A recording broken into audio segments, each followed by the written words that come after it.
world, music kids out there. I am back for another album review. It is Ty Dolla Sign's Beach House 3.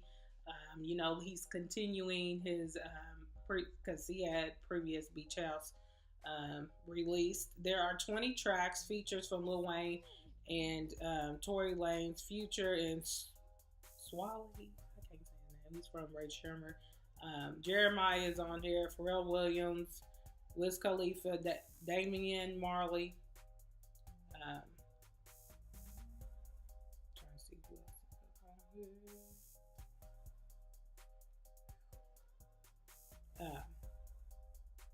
Trying to see who else. The Dream, yeah, the Dream's on here. Let's see, 24 hours. Not sure what it is. Did I say Wiz Khalifa? I think I did. Yeah, Wiz Khalifa's on here. Made in TYO. Lauren, I'm not gonna say her last name, but she's from Fifth Harmony. She's on this track as well. Oops. And let me just throw a few of my favorites right now that I like on his album. Famous, X featuring YG. Don't Judge Me. That's Future and Swally. I think. Yeah, he's on that track with Future. And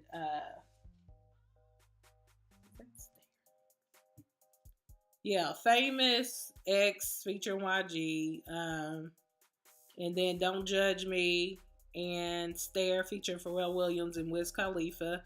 And so am I, Damian Marley and Skrillex. I don't know if I said it right. And In Your Phone, I like that, and All the Time. So those are like my top for now, like that I'm feeling. Let's see. Okay. There's a lot of Famous on here. You got Famous, Famous Lies, Famous Excuses, Famous Friends, Famous Amy, and then you got a lot of Don'ts. Don't Judge Me, Don't Sleep on Me, featured on this album. Anyways, let's get into this album. It is dope.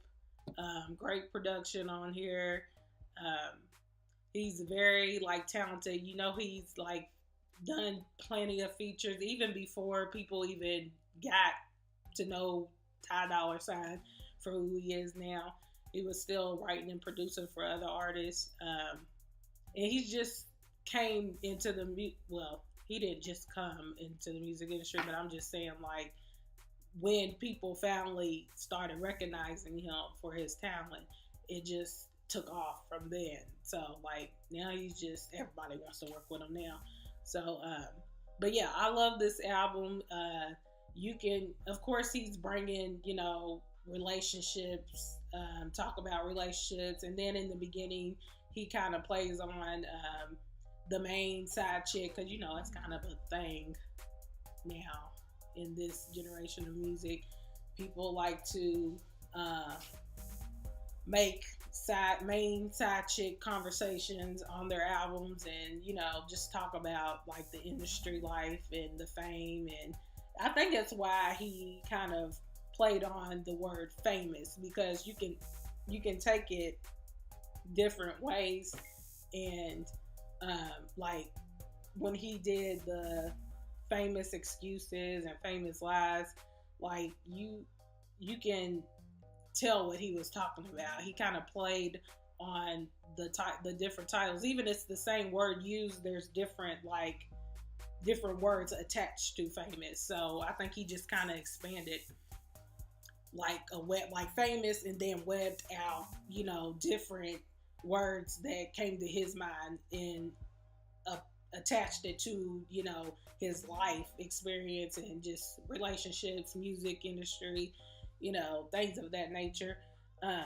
But with him, he's great for radio. He's great for trap music. He's great to go into rock and roll, what have you. Like, he can play in different genres. It's not just one lane for him. And I think that's another thing about him, is he's one of those artists that can do that. He doesn't have to stay in one lane. His audience is worldwide. It's not just one demographic. It's like white, black, Asian, Hispanic, Latin, he just all across the board matches what an artist is supposed to be like. So I like it. I'm still listening. Like, there's so much music that done come out. I'm still listening to it. I'm still listening to other albums. It's hard to, like, you know.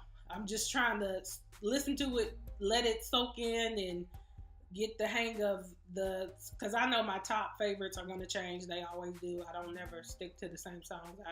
They switch all the time. But those are my top for now. But comment below if you already done checked it out. I'm pretty sure you did because you watching this now. But I appreciate y'all for watching. Let's love a little bit more out there and let's hate. Holla at y'all later.